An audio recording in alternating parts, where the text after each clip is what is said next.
Liftoff will start in T-minus 10 seconds. 10, 9, 8, 7, 6, 5, 4, 3, 2, 1. We have ignition. It's time! 17 seconds from Game 7 or from championship number 6. Jordan, open. Chicago with the lead. Harper got a piece of it. It comes off. The Chicago Bulls have won their 6th NBA championship. Tying run at second, 2 out. Palmero over the head of Jenks. Uribe charges, throws, out! And the White Sox have won the World Series. To the far side around the 8-yard line to Hester. Under it and to the middle with the 15 to the 20, breaks free of the 25 to the 30, to the outside, 40, midfield, 40, 30 to the coast, 20, 15, Hester 5. Oh! Touchdown!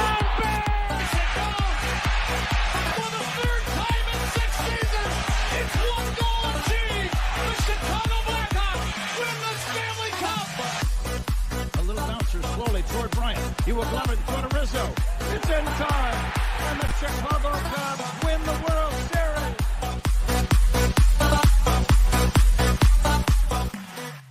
What up? What up? What up? Welcome to Shawn and Maya in the morning on this House Music Monday edition. I'm your boy, the SuperBack, Shawn Sierra. Thanks for tuning in. If you're watching us on Facebook Live, well, then I guess you found us on Facebook. And if you're not following us on Facebook, what? Go to Facebook, type in Sports Zone Chicago, click the like button. Now you're following Sports Zone Chicago.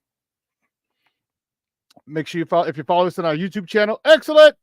And if you're not subscribed to our YouTube channel, for real, come on, listen. Go to YouTube, type in Sports Zone Chicago, click the subscribe button, but also click the little bell, and that's the notification button, and that'll let you know anytime a show from Sports Zone Chicago is going live. You get it? You got it? Good. Now, if you're watching this on our mobile app, please don't tell me you didn't know that we had a mobile app. What is wrong with you? Come on, we have our own mobile app. So listen, wherever you get your apps from, you go there, whether it's iTunes, Google Play, Amazon, Walmart, Kmart, 7-Eleven, Zayre, Zemsky, Macy, Montgomery Ward, Venture, Woolworth, Weebolts, Gold Blast, wherever you get your apps from. You go there, you type in Sports Zone Chicago, you download it, you take us with you on the go. So not only do you get Shawn and Maya in the morning 3 days a week, not only do you get our other live shows throughout the week, and not only are they archived there like they are on Facebook and YouTube, but I'll tell you what, we give you a slew, and I mean a slew of articles. Thanks to my man Clarence Council III. Big up to Clarence for keeping you abreast of all articles Chicago sports related. Now, if you're watching us on our Roku channel, well, I like that kind of party, baby. Man, and if you don't know, you better ask somebody. Come on, man. Sports Zone Chicago, we have our own Roku channel.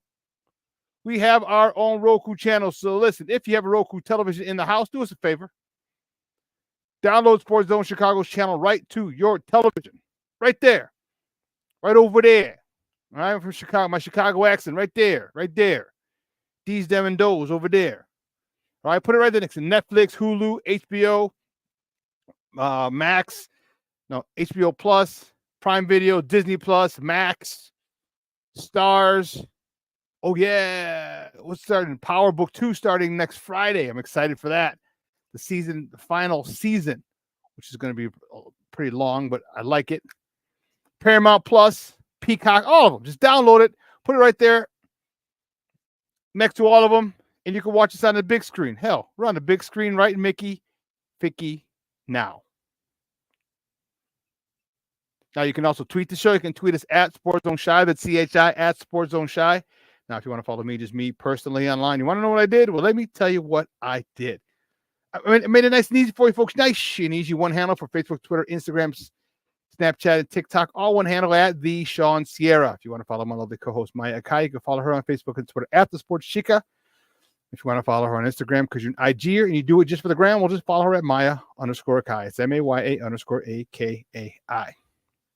We have a phenomenal show, but I need you to get interactive. So listen, whatever platform you're watching us on, whether it's Facebook, YouTube, or our mobile app, leave a question or comment on that platform. It'll come up here in the thread.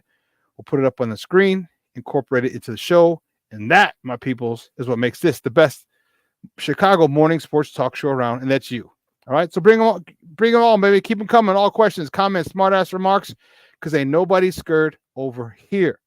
I like The Rock said, baby, don't sing it, just bring it. Let's see who we got in the chat, because the chat is jumping like crazy this morning, and I like it. I like it a lot. My man Cornelius calls early. Bird gets the worm. What's up, Cornelius? What up? Mr. Shorty is in the house. Good morning, Papa. Thank you for tuning in. My man Armando Emeterio. Lara. Junior, my man Junior, my personal protector. Junior's in the house. Jay Grizz is in this mother hubbard. Hell yeah. Jay Grizz is in here, baby. That's what I'm talking about. Brew Hot 7. Good morning, baby. Thank you for tuning in. I appreciate it. Bashan Walls. That's what I'm talking about. Yay, yay. Man, speaking of house music, Bashan, man, I was at the House Music Festival, the Cicero House Music Festival on Friday. Man, you know, let me see if they can let me play this. Let me see. You know, it was, man, I was dancing like a dancer, boy. I'm telling you, I was dancing like crazy. It was so fun. You know, I hadn't been out house music is something, you know how it is. You know how it is. You know, house music is something that you feel. You don't necessarily listen to it, you feel it. You know what I mean? And wow, it was awesome. I had a really my man Caveman was there. Who else? Gene Hunt was on the ones and twos. Man, he was snapping. Where'd they go? Yeah, Gene Hunt was. It was wild, man. It was a great time. I'm trying to. Yeah, I think I might have. Yeah. I'll get my guy K-Man up there anyway. It was. Let me tell you, it was one hell of a time.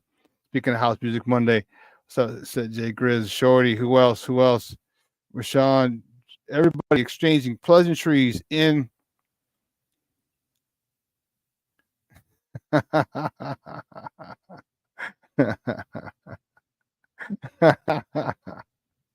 Bus stopping, baby.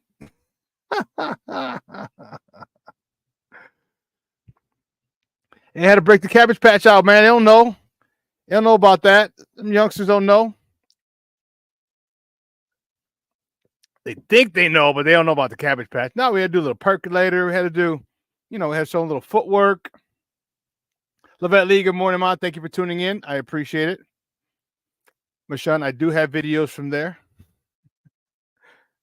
Let me see if this one plays. Overlay. Let's see if it plays. No, this was my guy. Oh goodness. That was my guy. That was actually just a picture. So, you know what? They're not allowing me to. They're just giving me pictures when that's why I can't find it. Aha. You know what?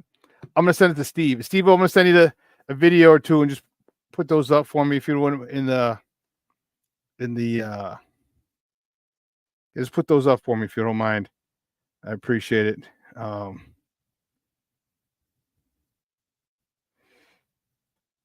Yeah. All right. Yeah, I'll send them to Steve. He's gonna put them up in this. Man, it was such a good time. And you know what's really, really cool?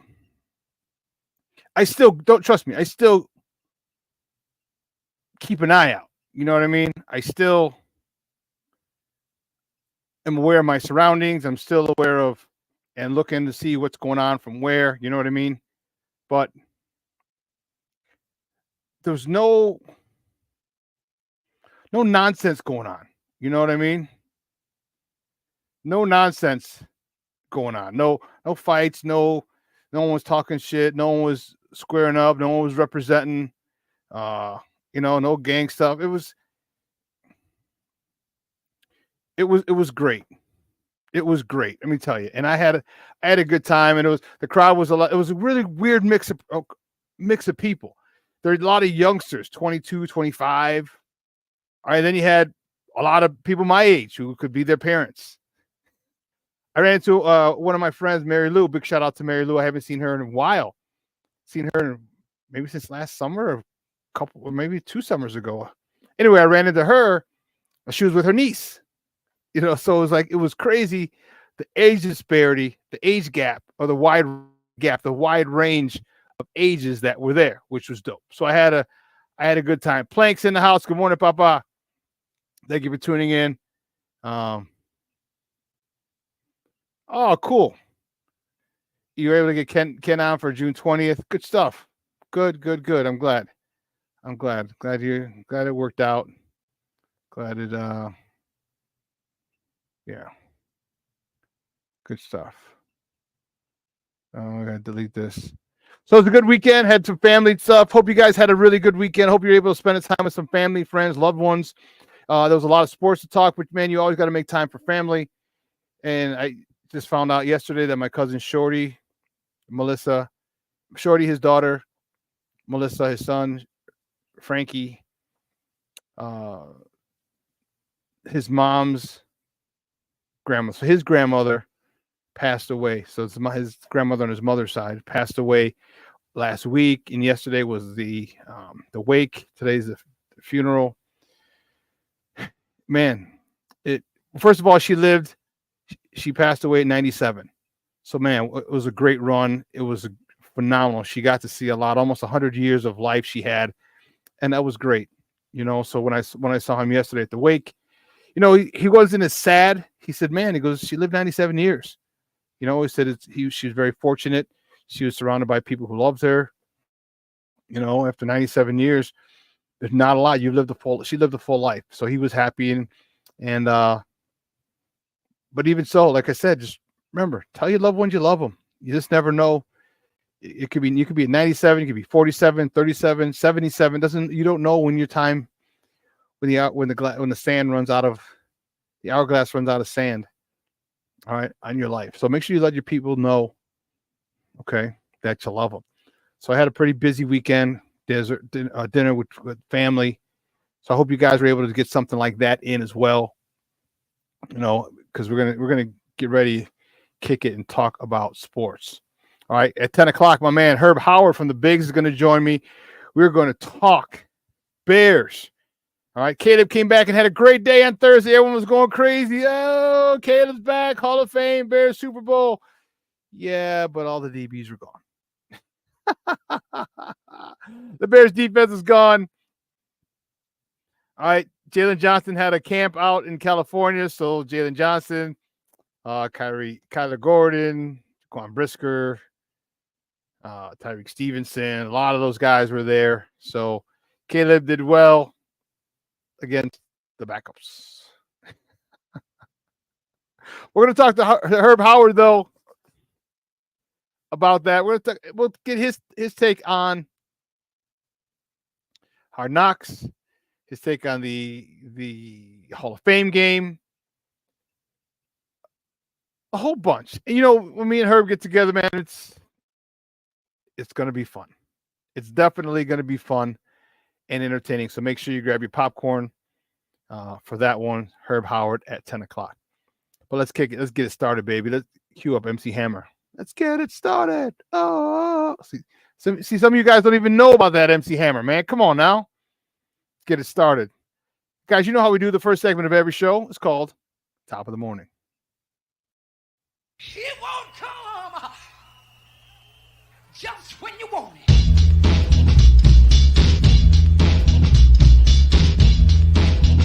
Top of the morning to you. What's the hat? Top of the morning to you.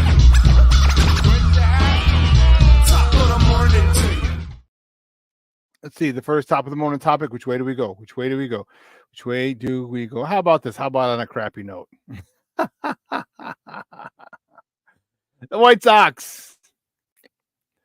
Oh, Lord have mercy. The White Sox, they fall to the Brewers 6-3 yesterday. They dropped their 11th straight. Nick Nastrini, he got the loss. He's 0-5 on the season. He went 4 innings, 3 hits, 4 earned runs, 3 walks, and a punch out. Paul DeJong was 1 for 2 with a homer, his 9th of the season, driving in his 19th and 20th runs of the year. Gavin Sheets was 1 for 4, driving in his 22nd RBI of the season. 11 in a row for the White Sox. Not very good. After the game, well, during the game, this spilled into after the game.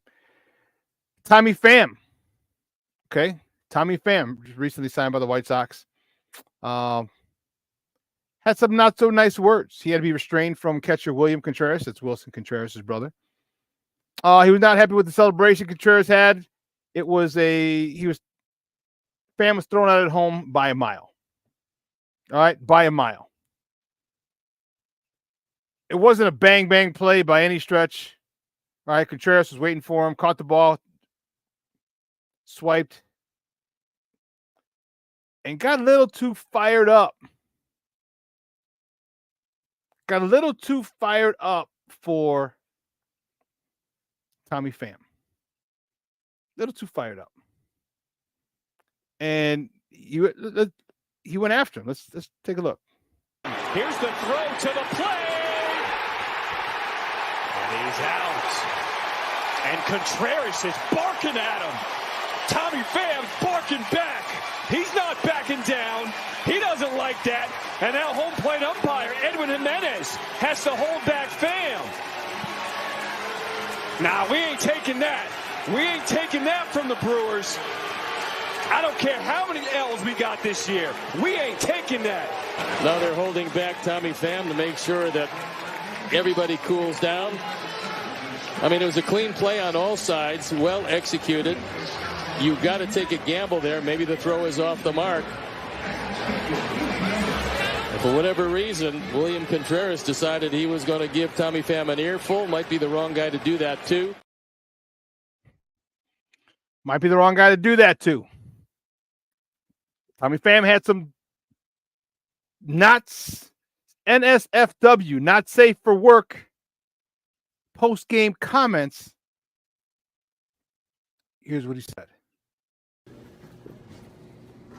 One-run ball game, close play at the plate, and actually it wasn't even fucking close.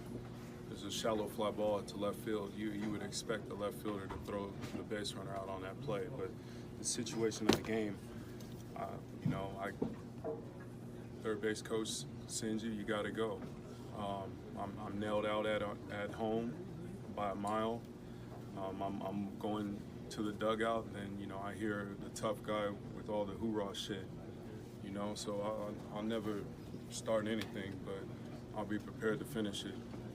There's a reason why I do all kinds of fighting in the off season, because I'm prepared to fuck somebody up. So you can take it as what it is.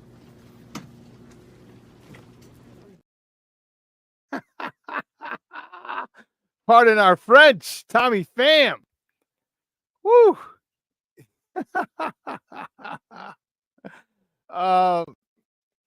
Man, it was, and I get it.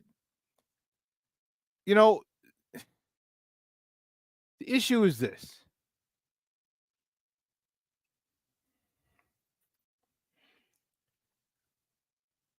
Contreras got a little too fired up.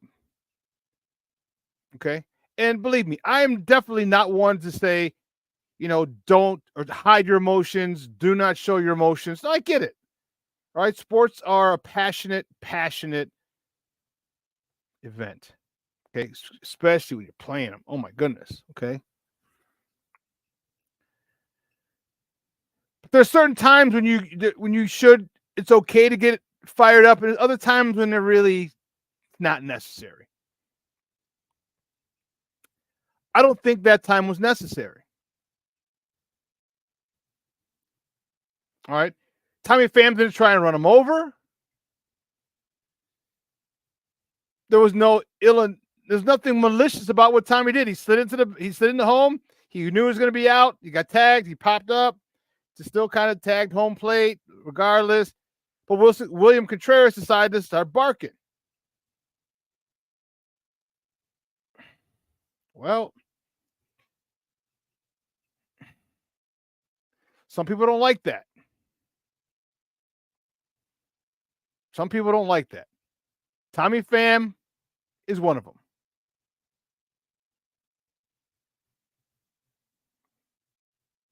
And he did not hold back. You heard the expletives.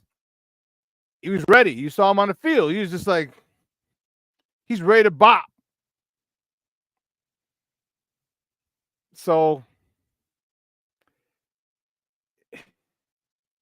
sometimes you can do too much. And I think William Contreras did too much.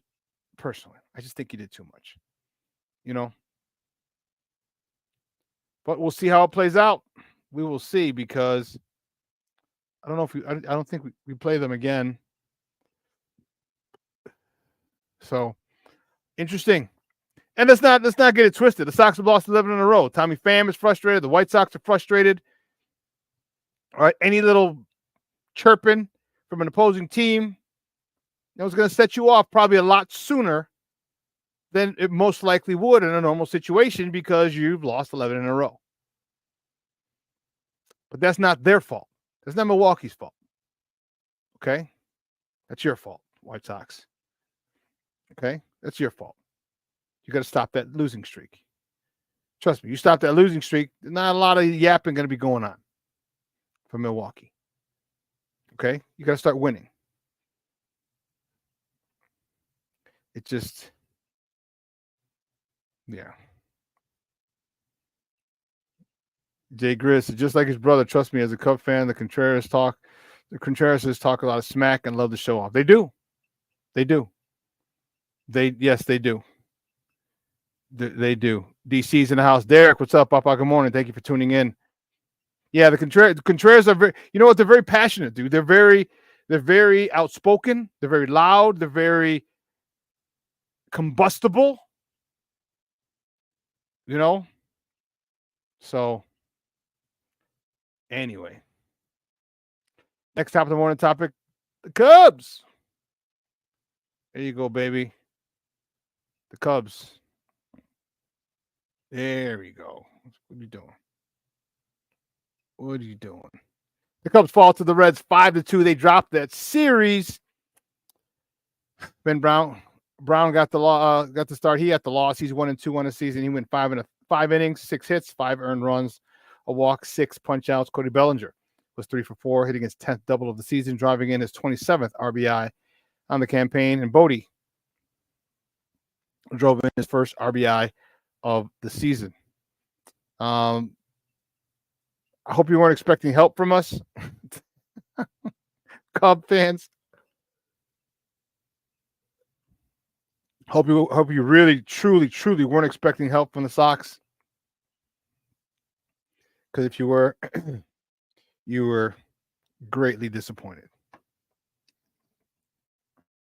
Greatly. But the cool part is tomorrow, the Cubs, they host the White Sox in the first Crosstown Classic of the year. And see, this is the thing that really pisses me off. Baseball has really screwed it up, in my opinion. Okay? It used to be in June and July. Okay? So we're in June now. That's fine. But it was a weekend set. It was 3 games. Last 3 years, 4 years, they've cut it to 2. 2 here, 2 at Wrigley, 2 on the south side. I think that sucks. And they've been in the middle of the week. Why would you do that? Why would you do that? To me, that's the biggest waste. I'm extremely, extremely annoyed by that type of scheduling from baseball. Extremely annoyed. A weekend set would be perfect. Friday, Saturday, matinee, Sunday. You could do Saturday afternoon, Saturday night, Sunday afternoon. Like, come on, man. So now we only get 4 games instead of 6. Not been a big fan of that scheduling the last couple of years. But the first installment of the 2024 Crosstown Classic is Tuesday. Cubs got to be looking for a sweep. Cubs cannot afford a split, or God forbid it get swept by the White Sox, because people like me will be ignorant. I'll be ignorant toward Cub fans. I rephrase that. we'll be more ignorant toward Cub fans than normal. That's what we're gonna do. That's what we're gonna do. Oh my goodness. So yeah, it's gonna be interesting. Interesting to see how that plays out. Well, listen, let's take a quick break. All right. On the other side of the break, we'll finish up with top of the morning topics. All right. So don't go anywhere, folks. Keep it locked right here. Shawn and Maya in the morning on Sports Zone Chicago.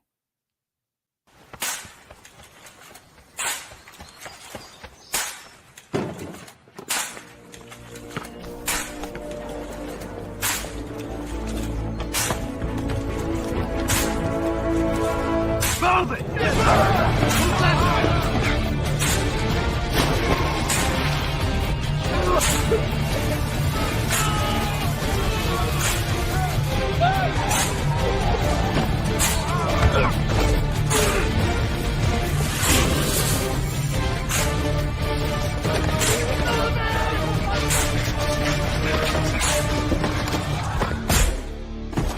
Many will hear the calling. Few will earn the title. United States Marine. The few, the proud, the Marines. Hey, it's your boy, the SuperBack, Shawn Sierra, and be sure to follow Sports Zone Chicago on all social media platforms, on Facebook, Instagram, and our Roku channel. You can find us at Sports Zone Chicago, and on Twitter, we are at Sports Zone Shy. Also, be sure to download our mobile app so you can take Sports Zone Chicago with you on the go.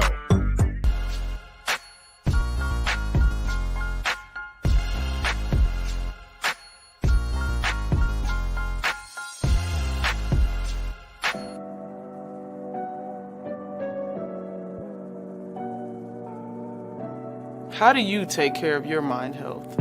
For my mental health, I meditate in the mornings. I have my dogs.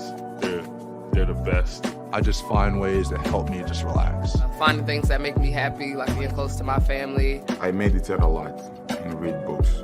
I have hobbies outside of the game. I'm able to switch off. I'm able to turn my brain off from the game of basketball. Your mind health matters. Your mind health matters. We are looking for a few heroes, mentors, trailblazers, innovators, a passion to change lives, spark curiosity, open hearts, and awaken minds, help students answer the question, who am I? This could be your calling, but this is no job. It's the journey of a lifetime. Be a hero. Be a teacher. Mental health and learning disorders don't discriminate. 17 million children and adolescents in the United States live with disorders like anxiety, depression, ADHD, and dyslexia. Less than half get the help they need to thrive. Help the Child Mind Institute change these children's lives. Visit childmind.org.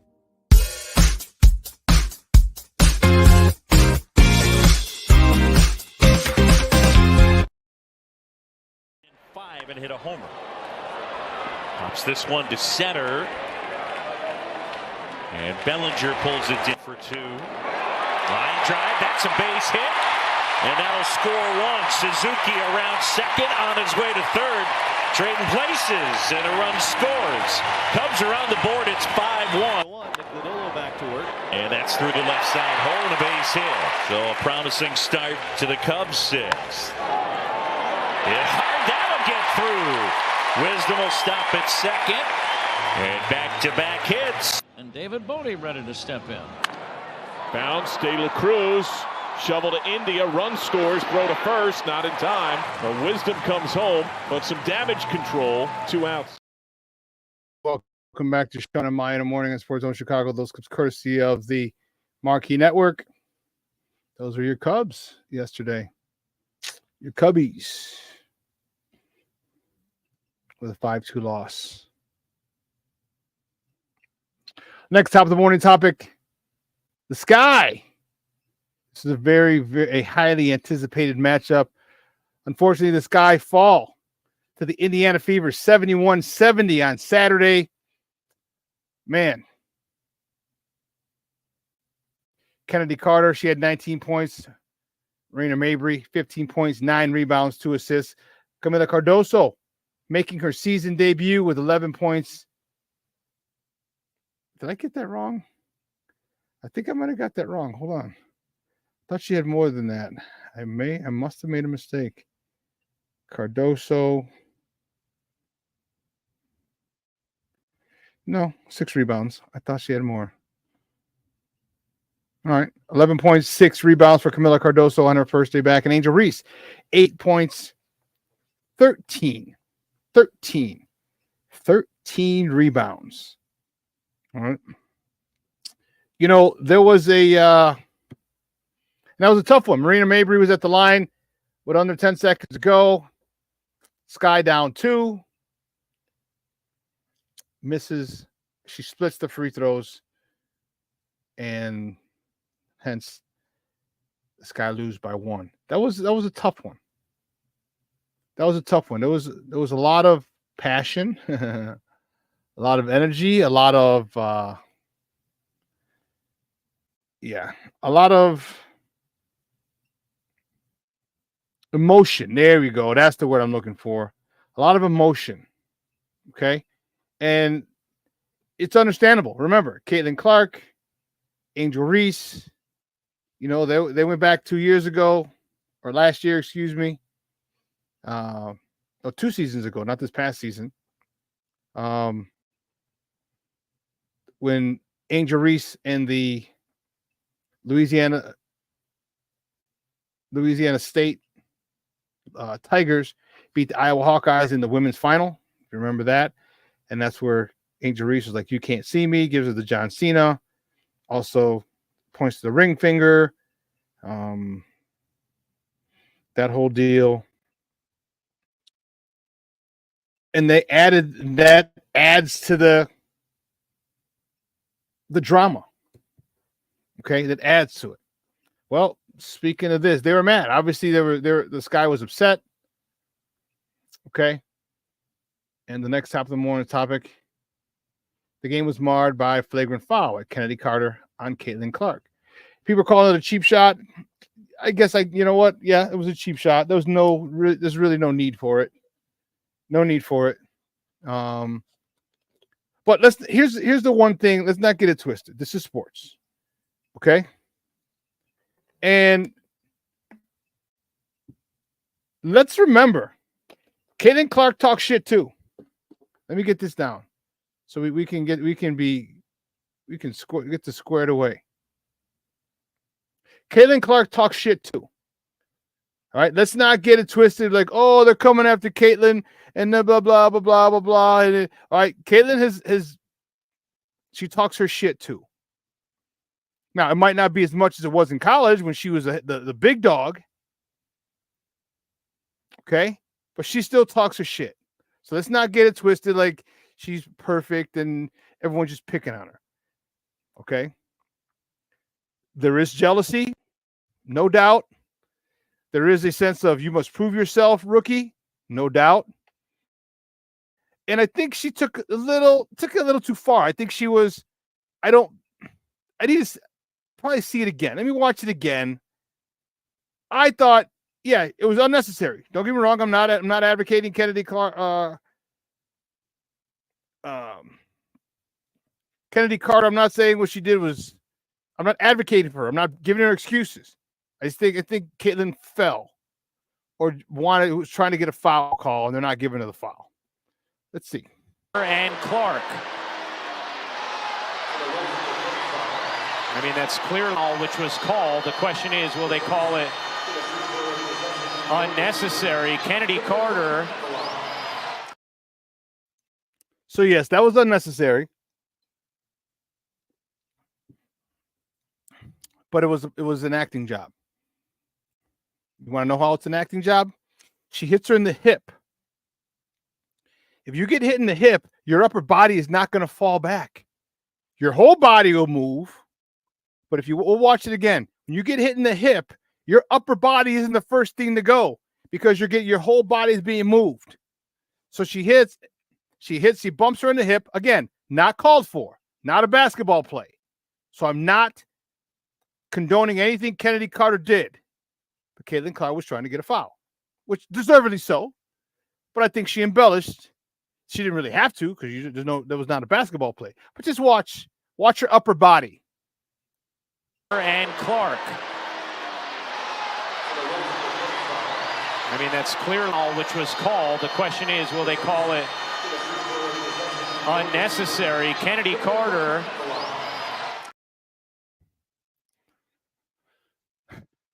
So she's still got to deal with all this stuff. I get it. I understand. It's the rookie, a highly touted rookie, and I do believe there's some jealousy, but there's also pride involved. All right. I think a lot of WNBA stars are saying, hey, man, you were the shit in college. Great. It's not the WNBA. It's not. And they have pride. Okay. They want to show that they're trying to make a name for themselves as well. Okay. Because Caitlin Clark has come in. Immediately she's the face of the WNBA. Okay. Her, Cameron Brink, Angel Reese. Okay. This whole rookie class all of a sudden are the faces of the league. And a lot of the veterans might feel a certain way about it. Understandable. All right. You're going to get that. You're going to get a little extra for rookies. It's not just you, Caitlin. It's everybody. You saw what they did to Angel Reese. They threw her down. Okay. So it's not just you. Okay. All rookies are going through this. All of them. Let's see. What are we talking about? Oh,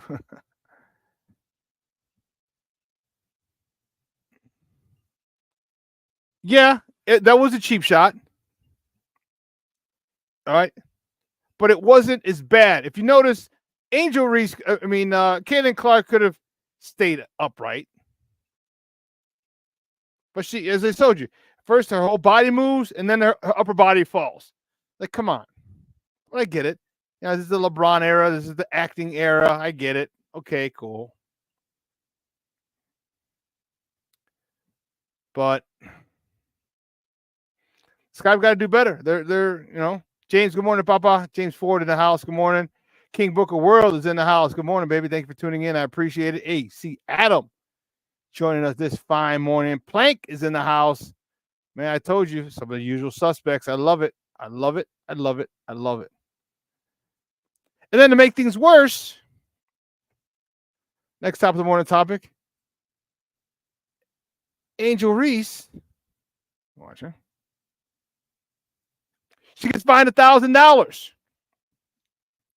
for not making herself available to the media after the game. Like, you got to understand, Angel, if anything happens in the game, good or bad, media's going to want to talk to you. Whether you're involved or not, they're going to want to talk to you. Talk to your boy Caleb. All right? You guys are from the DMV area. They always want to hear from the star. You're the face of that team. In addition, the Sky, as an organization, got fined $5,000 for failing to ensure that their players follow WNBA interview protocol or policies. So remember, you're losing $10 million to $12 million a year to WNBA. Teams are losing the same, or not the same, but the teams are losing for the most part. You can't be getting fined $1,000. You can't be costing your team $5,000. Now, mind you, it might be okay, no biggie. I got endorsements from, Nike, from Gatorade, from here, from there. $1,000, you ain't jack spit. But when you're causing the organization to lose money, And I know it's only $5,000, but still, this is money that they're not making. This is money that they're losing. So they got to do a better job. And the Sky have been very poor. If you read about it, many different articles have talked about their public relations needs to be better. Okay, it needs to be better. And it does. All right, it does. They got it. You know, you have to.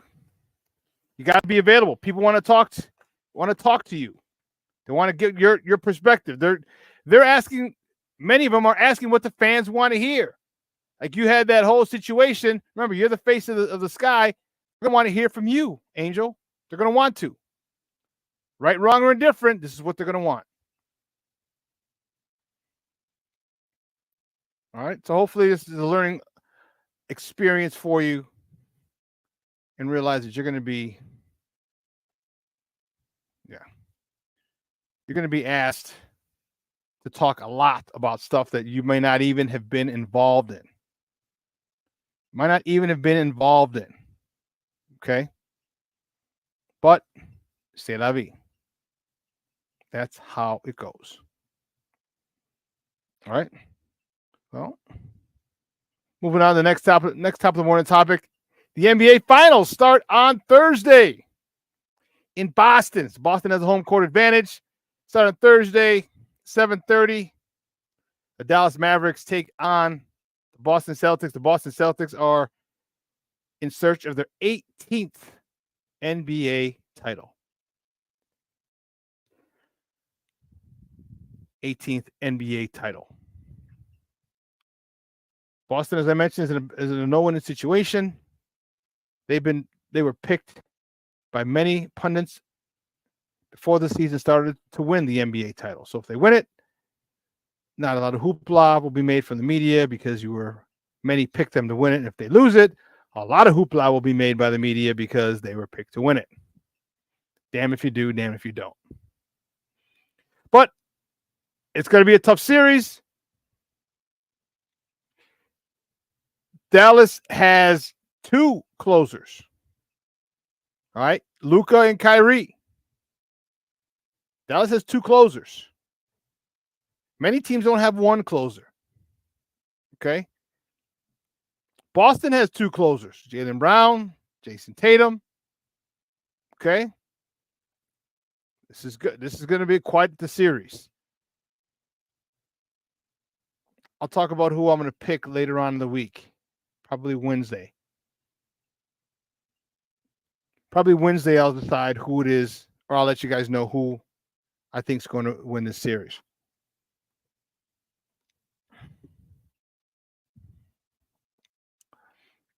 Excited about it. I don't really follow basketball much anymore. I'm just not a big fan. Yeah. Yeah, we mentioned it, King Booker World. We mentioned it. So it's not just Caitlin Clark who's getting the business, the rookie business. Yeah, we talked about Angel Reese. And it's a physical league. It's a very physical league. You got to remember, as I said, these women have pride. They're professionals. They may still be a little salty from all the attention that this rookie class is getting, is what I'm thinking. But I digress. Back to the NBA Finals. It's going to be good. I'm fired up about it. I don't know who I have. Actually, I do. But the more I think about it, the more my decision wavers and fluctuates. It's back and forth and back and forth.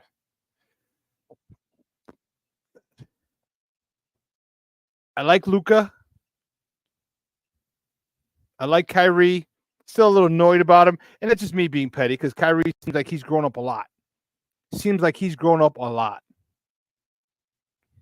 Okay. But then Boston.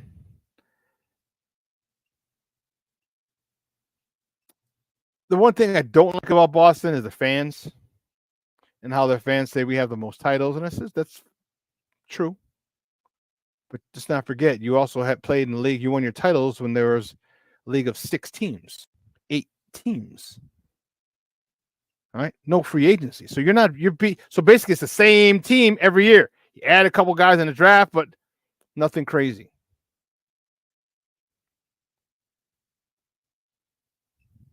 And believe you me, I heard all about it going to school out in Massachusetts. I heard all about it often. Often. Shorty, I disagree with you.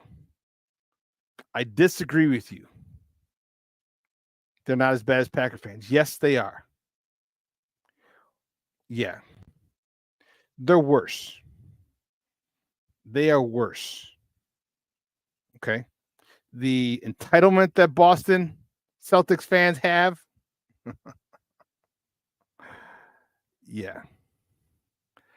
And that was coupled with, for a while, they were intolerable. Thank goodness I was gone when the Red Sox won 3 World Series. Okay. Thank God I was gone. I definitely wouldn't have been able to live it down. Then the Patriots were on their run for 20 years.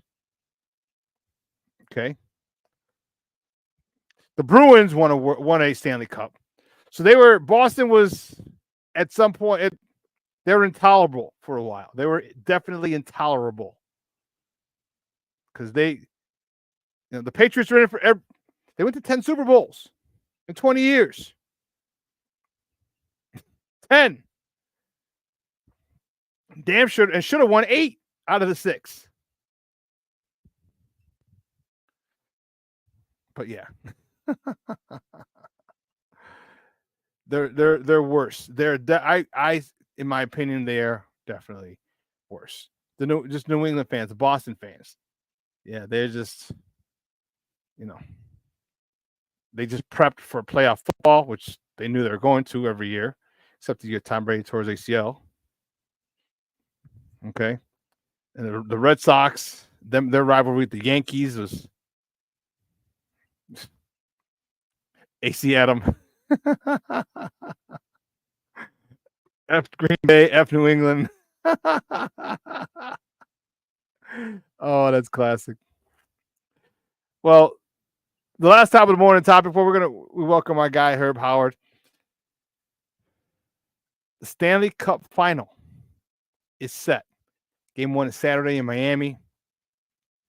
The Florida Panthers welcome the Edmonton Oilers, and the Edmonton Oilers are getting there for the first time with Connor McDavid. Now, if you don't know who Connor McDavid was the next best thing. He is a superstar. He's one of the faces of the NHL.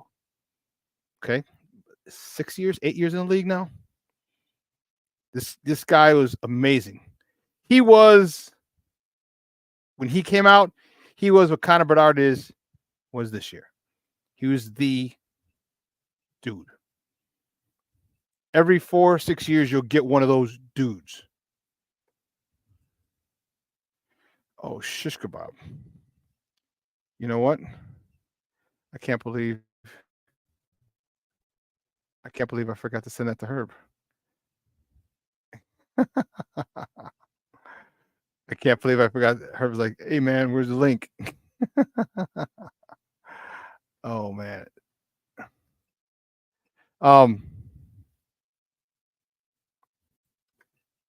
He's that dude.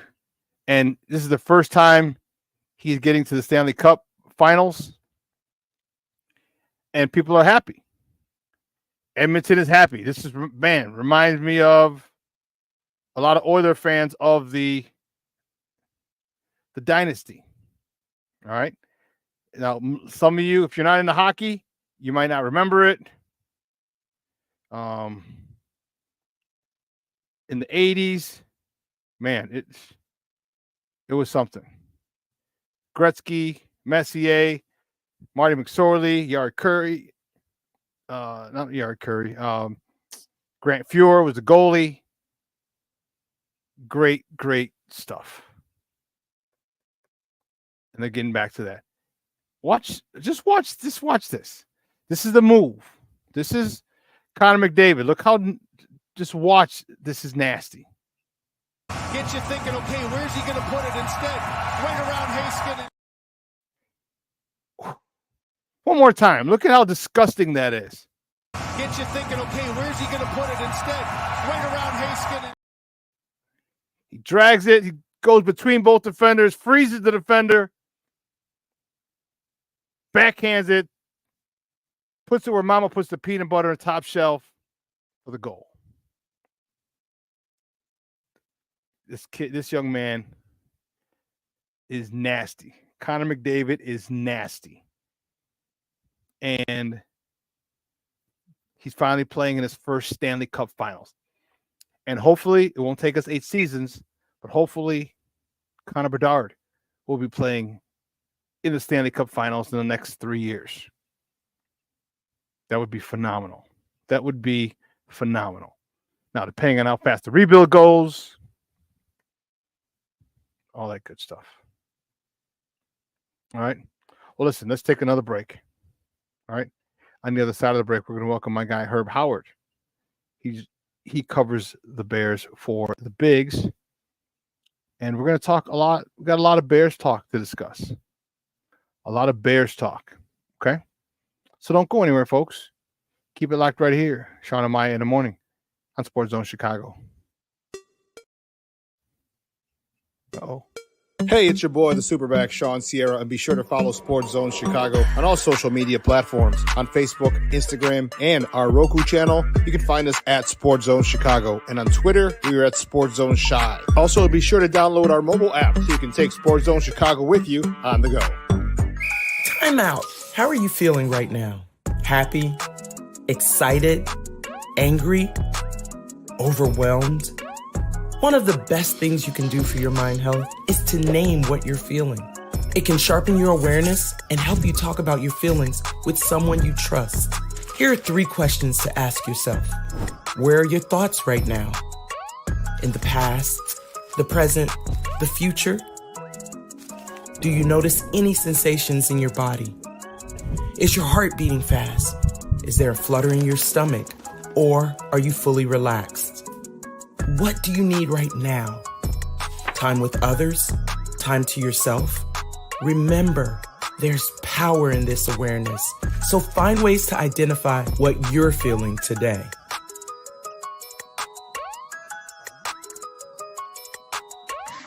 Hi, guys. Hey. Hi, Megan. Hey, Jessica. Megan, you're a tramp. Ryan Fitch told me you guys made out. Everybody knows. He said your breath smells like garbage. And he almost puked. He says you're the most desperate girl he knows, besides your mom. How many boyfriends does she have anyway? Lots? Your makeup makes you look like a clown. That zit is huge, zit face.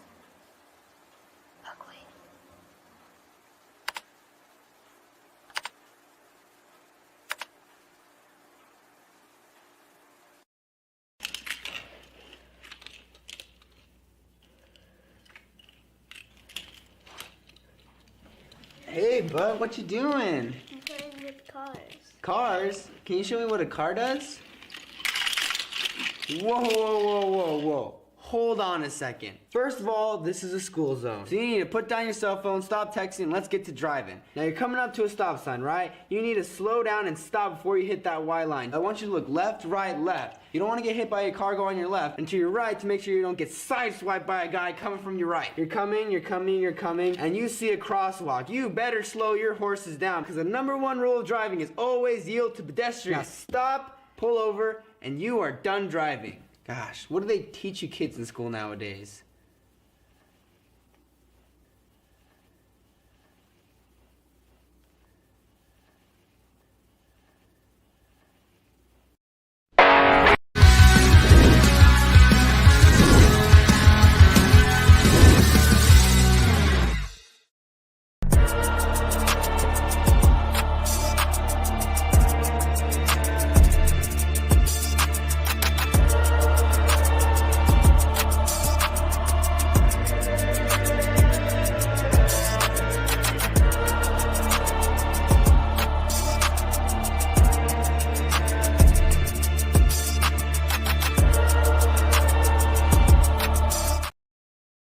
Welcome back to Shawn and Maya in the morning on Sports Zone Chicago. Those clips courtesy of the Chicago Bears and their PR department, their media department.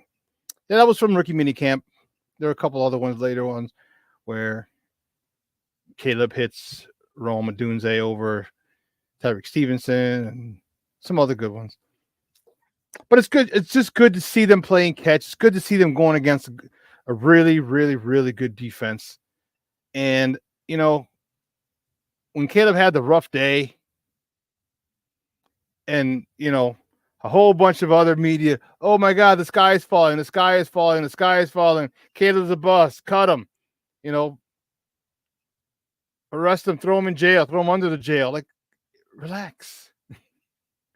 It's OTAs. It's OTAs. It's okay. They're not even in full pads. And people are mad. People are mad. Not taking into account the fact that he's going up against one of the best back sevens in the NFL.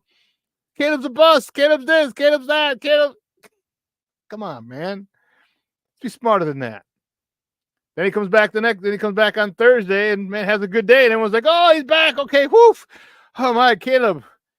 MVP, Bears Super Bowl, Caleb Rookie of the Year. Oh man. Like, relax. It's not that serious. All right, learning his development isn't linear. It's gonna have ups and downs. My guy, my next guest is gonna talk about it because he's there at OTAs, and he's gonna let us know if Caleb's going to the Hall of Fame after that practice on Friday, where most of the DBs are missing. So, guys, you know him. He's a good friend of the program. He's been rocking with us for a couple years now. He's my guy. Let's welcome. Well, first of all, you can find him on Twitter at HerbHoward411.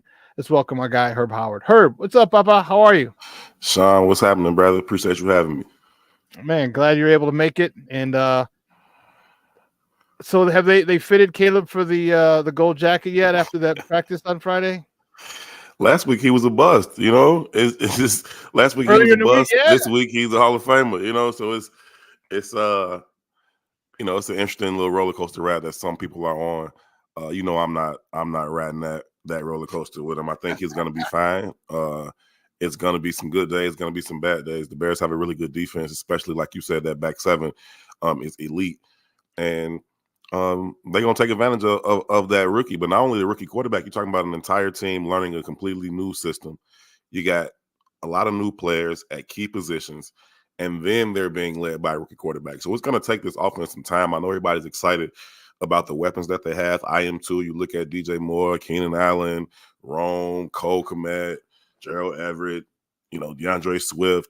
Like, it's a lot to be excited about, but it is going to take some time for that offense to kind of come together and to gel. And I think that, you know, going into the first month, maybe even the first full half of the season, the defense is going to have to carry the load, you know, for this team until the offense is able to find its foot and get on the same page and get that rhythm going. Okay. I'm glad you went there. I was going to go there a little later, but since you went there, let's do it. I did kind of go far. My bad. No. It's because my thought was this. I don't know if the offense is going to take that long because one, it's not a lot of new concepts, maybe terminology, but there's a lot of still West Coast stuff in there, which is fine. And a lot of guys played in it last year. You know, but my is that Caleb, talk to me about your thoughts. Caleb has had this offense for a while now. He's been working on drops, he's working on cadence, working on footwork, working on a lot of things prior to him even being drafted. So all the stuff that he was supposed to have learned in OTAs, a lot of it was taken care of prior. Mm-hmm. Okay. So he came in ahead of the game, which is good. Then you got the Hall of Fame game, which means they get to practice earlier. Then their first 10 weeks, first 9 games. Not a lot of world beaters, all right? Not a lot of people who will make you pay. Because there's some teams, look at later in the year, obviously Green Bay, San Fran, you make a mistake, you're going to pay. You know, I think their toughest is the Houston Texans. Mm-hmm.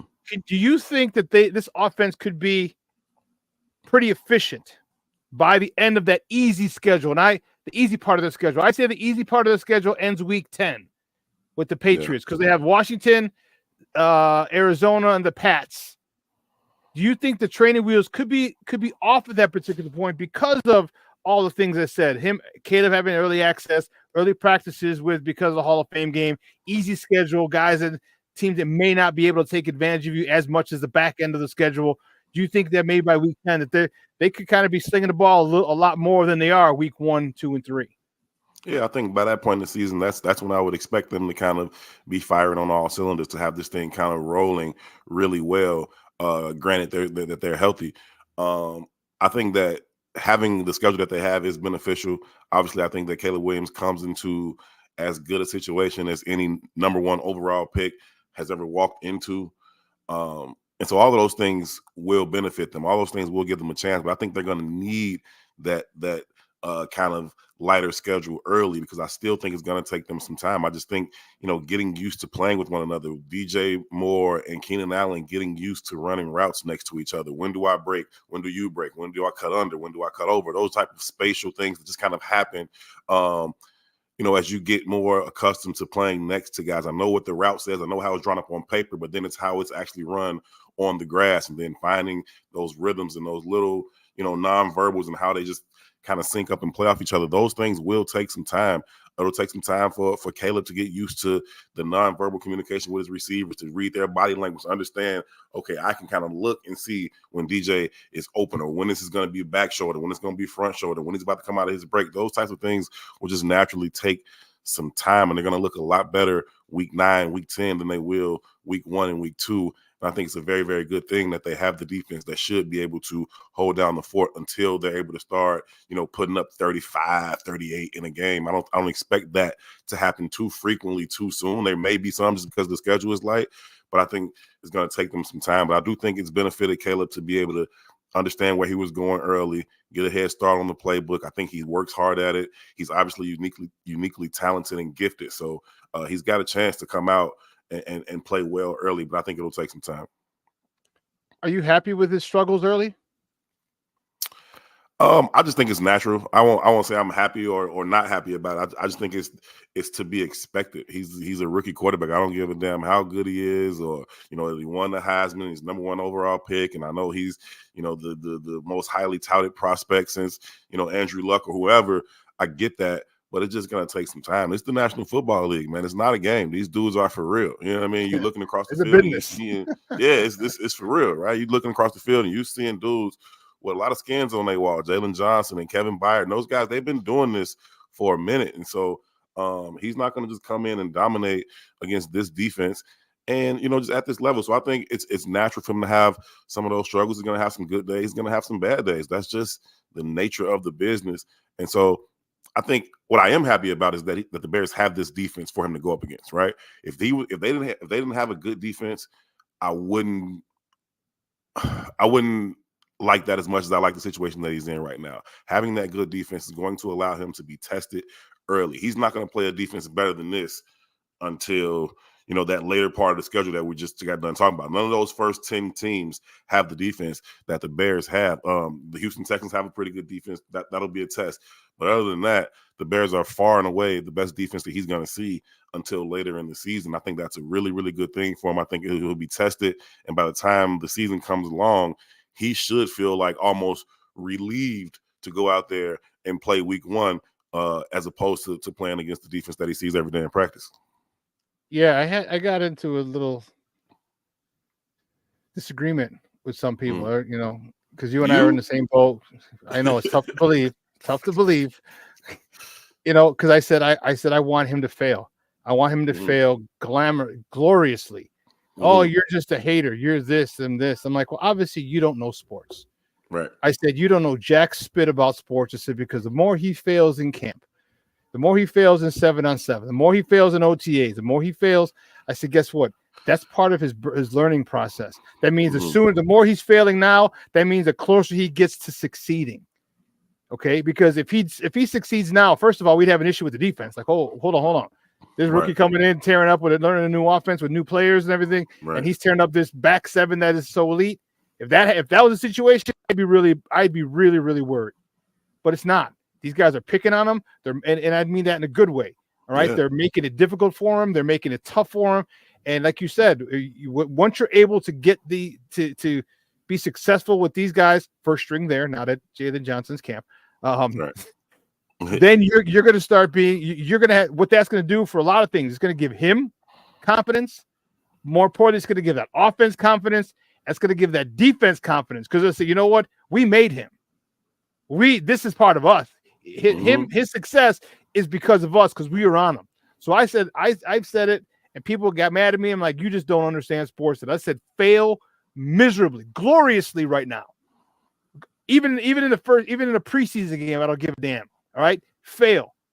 I want you to learn to go through this, and that's why I asked you that question with the training wheels, because now you're getting all the stuff is kind of pushed. He's advanced. A lot of things he doesn't have to worry about. Now we just got to worry about the game. Now he's got to worry about you don't have to worry about the packages, the route combos, all this other stuff. A lot of that was working. They were working out in California before he was even drafted.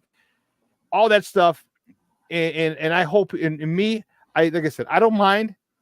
All right, if he has more games, more practices where the defense picks him off, cool. Shane Waldron, the one thing that we heard about him was teacher.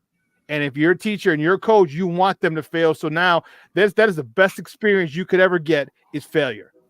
And so I want him because I'm a Bears fan. All right, I want the Bears. You and I want the Bears.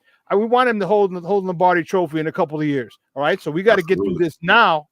And this the best way to do it is that way for him to fail gloriously. And I hope he does. And I think he understands it too. He's not, no one's getting upset. He's not getting upset about a bad day. You know what? It's a bad day. It's all it is. Tomorrow's another day. So I think it's going to be okay. And I just hope he continues to fail, because if he fails, that means he's learning. And man, before we know it, man, this kid with these weapons and this offensive coordinator, they're going to be a big time Mickey Ficky problem to a lot of people coming up this year, and I can't wait for that to happen, and it could happen sooner than later. Are you okay with the O-line? No, not yet.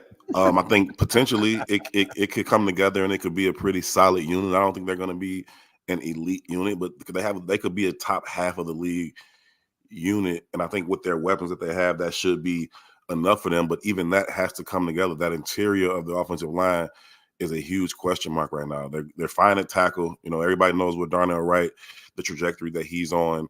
I think I've always been pretty good with Braxton Jones. I think the Bears are as well.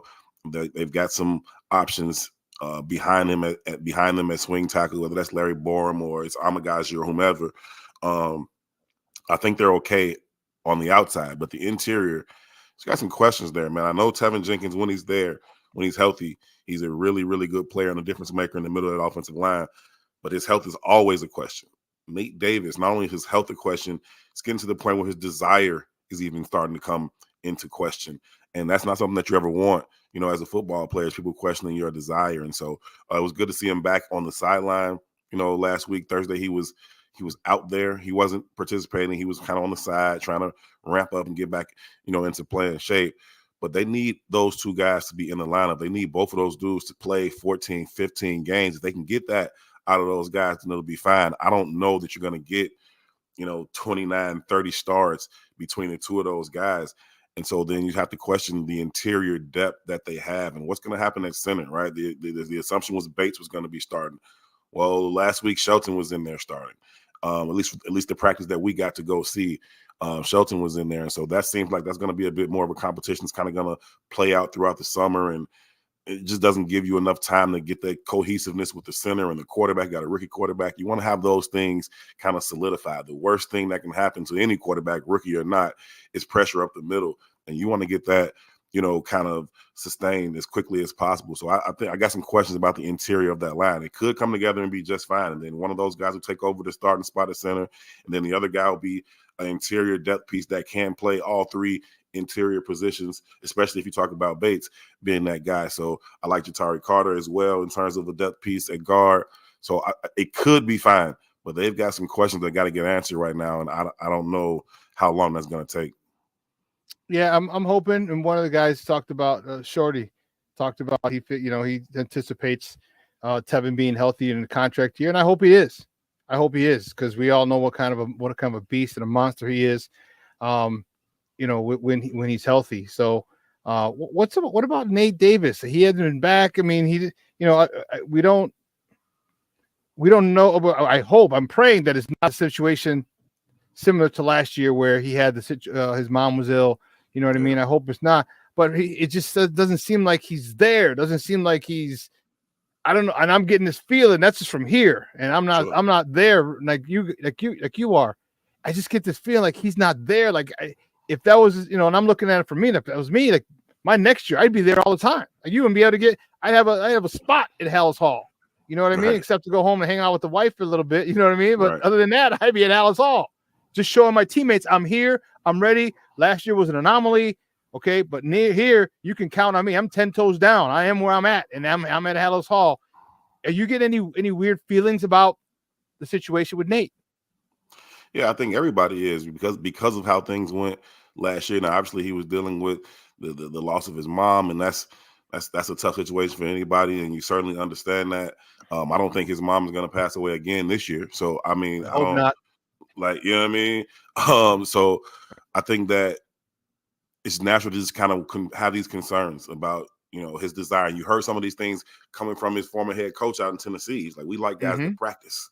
And, he didn't do a whole lot of that consistently last year. So you start to concern yourself, and then you get to OTAs and he's not there. At least the first time that we had the chance to go out there. And then the second time or the third time he was there, like I said, on the sideline, but it was just nice to see him out there at least. And so you hope, they got mandatory minicamp this week. We'll be out there tomorrow, Wednesday, Thursday, and hopefully, he'll be out there and participating. And that'll be a good step in the right direction. And hopefully camp comes around and pads come on and he's out there, consistently day in and day out. And he's able to get that chemistry with Darnell Wright or whatever side he's going to, however they're going to do that thing. There is some people think that Tevinjenkins may end up playing on the right side this year. And, we'll see how they choose to shake that out, right? That's up to CMO, Coach Morgan on the O-line. But however it goes, they need those guys in the lineup. And so I think everybody's a little bit concerned about Nate Davis just because of how last year went. And hopefully he's ready to answer those questions and play some ball. I hope Tevin moves to the right. And I know Nate has only played right, but for $30 million, you might have to move to the left and, maybe even explore some other option because it's the second year, your third year. That tandem of Tevin and Darnell Wright on the right side of the line that might be illegal in some states. It could it could be borderline illegal in some states, and then running 12 and 13 personnel.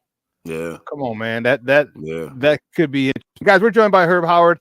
He covers the Bears for the Bigs Media. We're talking Chicago Bears football here on Shawn and Maya in the morning on Sports Zone Chicago. So the big news, man, the bombshell dropped last week, and that was why media couldn't be there. How are your thoughts on the Bears being on Hard Knocks? It's going to put it's going to shine a very, very, very bright interrogation light on this franchise. Obviously, Caleb Williams is going to be most likely to be the focus. There's also going to be other storylines as well. You got the Arlington Heights deal, the Bears Stadium deal is going to be in focus. You're going to have position battles going to be in focus. Are you excited? Are you happy that they're going to be on Hard Knocks? I got mixed feelings about it. As a fan, I love it. I love the show. I think it's great. It gives you great access to the team. I think they do a phenomenal job with the show and that unprecedented access that they get. As a reporter, I'm a little bit of a hater, not on them having the access, but just I'm concerned about how that's going to impact my day-to-day. You know what I mean? At Hallis Hall. How much space are they going to take up? How much is that going to change and alter, what happens for the regular beat reporters that from the experience that we're used to having. So I have a little bit concerned about that selfishly. But I think it's a great thing for the fans. And I think it's going to be a really, really interesting show. I'm certainly going to watch every episode of it. And I look forward to seeing, some of those behind the scenes things that even we don't get to see sometimes. So I think it's going to be really, really cool. But selfishly, I'm like, can they do the show without actually being here? Excuse me. Well, you might have to. You got to have to be lined up. You're going to have to be G'd up, man, because they might catch you on the sideline. In panning. Let's go here. Let's pan here. Pan left and right. Oh snap! There's Herb on the sideline. I shoot. So you got to make sure you're G'd up, and you got to coordinate. You got to coordinate your outfits when they're there. I mean, I'm always coordinated, but man, you see me out there. It's hot. I throw on my little shorts and my t-shirt, a bucket hat or something and call it a day, man. I ain't worried about no HBO cameras, man. What are some of the storylines you think? Obviously, we know Caleb is going to be one, but what are some of the other storylines you think that HBO might focus on?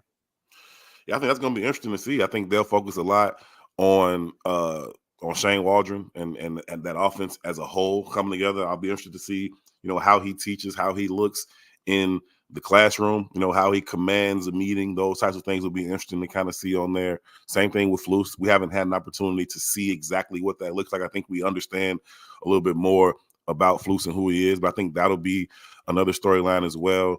I'm interested in just the overall structure, the day-to-day, what it looks like between Kevin Warren, Ryan Poles, Coach Flus. I think that'll be some of the things that go on. But as far as the players, they got a lot of elite level talent. And that's not something that we've said around here a lot, right? You look at Montez Sweat, he's one of the best DNs in the league. Jalen's one of the best corners in the league. You got two guys that are two of the best receivers in the league, and then you drafted another guy in the top 10 there. So they've got some talent.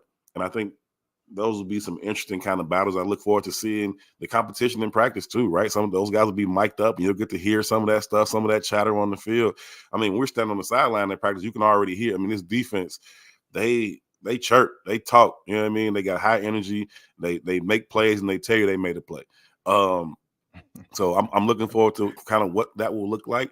But I also think it'll be cool to see Caleb. I know that's going to be a big storyline. I think he's kind of built for this type of thing. So I think it'll be interesting to see his ups and downs, just how he handles that, how he kind of ingratiates himself to his teammates. I think it's going to be a really, really cool thing to see. I'm looking forward to each episode. So apparently it looks like he did bring Hollywood to Chicago. Yeah. Listen, there's a criteria for, what teams are eligible to be chosen. The Bears are one of those teams that fit the criteria. A couple things are you can't. It has to be a team that didn't go to the playoffs last year. It can't be a team with a new head coach.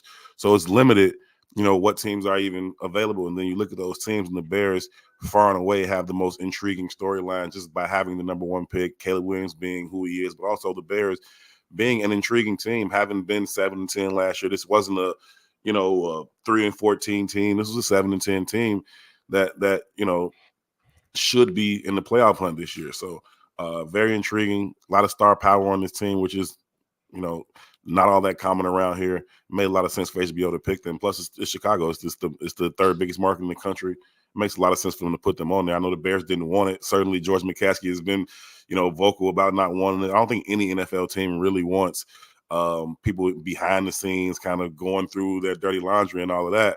But they've been chosen. I think they'll do the best they can with it. You literally led me right into my next question. Do you think the Bears agreed to it, and that was and Kevin Warren may have had part in it, or do you think the NFL said, "Look, deal with it, because this is what we need. There's too many storylines here. This is what we do." Because the NFL, when the NFL wants to do something, they don't give a damn. They're going to do what they're going to do. They already took over the Lord's Day on Sunday, so if they could take over that, they could do whatever. But give me your thoughts. Do you think they might have said, "Hey, listen, Kevin Warren," and talk to Kevin Warren and use him as the instrument? Because a lot of people think, even one person in the chat, like this looks like a Kevin Warren thing. All right. Or do you think the NBA, they said, "Hey, you know what? Do it the easy way. We can do it the hard way, but you're still getting Hard Knocks." Because we know the Bears were adamant about not being on Hard Knocks. Yeah. I don't think the Bears ever wanted to be on there. I don't think George McCaskey, Kevin Warren, Ryan Poles, Flus, I don't think any of them wanted to be on Hard Knocks. But like I said, it's only a few teams that are eligible for it. If you went to the playoffs, you can't go. You're not eligible. So that's 14 teams already that can't go, right? 14 teams went to the playoffs. They're not eligible to be on there. Then how many new head coaches were there? Were there like 7 or 8 of them or something like that? That had new. There's a lot of head coaching turnover. So those teams also are not eligible. And then the remaining handful of teams, you're talking about who has the biggest market, who has the most intriguing storylines. The Bears have both of those far and away. So it just made a lot of sense for the NFL and HBO to pick the Bears. And I don't think they give a damn what the Bears thought about it. You know what I mean? Now, obviously, the Bears do have, all the teams have, final say in terms of editing, right? What actually goes out. They get to veto some things, say, "Hey, don't put that out." But in terms of being chosen, they don't have, and then they can do. You know what I mean? We coming. So you know what I'm saying? It is what it is. Yeah, I felt that the NFL might have said, "Hey, listen, we're going to ask you, but we're really not really asking." It's just kind of a formality. I just think the NFL wanted it, and it makes sense, right? Like for all the reasons you mentioned, Caleb, and coming to a mediocre team as opposed to a god awful team, and the defense, and it just made a whole lot of sense. And I like you, like Bears Nation, I'm excited. Part of me, and I have the conundrum as well. As a former player, I would hate to have those things in there. Hate it. But also now, since it's there, though, if you're a player, you can be marketed. Like, who do you think might be able to take advantage of it? Like, I think Kyler Gordon people might get a good look at Kyler Gordon and be like, oh, snap, look, okay, Spider-Man. It could get a lot more people familiar with him, people who don't know him, and maybe more marketing opportunities for him, or for some of the other guys when it's all said and done. They got some great dudes in that locker room, man. They got some really good dudes in that locker room with nice personalities. I think the country is going to grow to love guys, like you said, Kyler Gordon, Jalen Johnson, Jaquan Brisker. I think the country is going to get a look at those guys, and they're going to grow to love these dudes. DJ Moore, really cool dude, really funny dude. Yeah.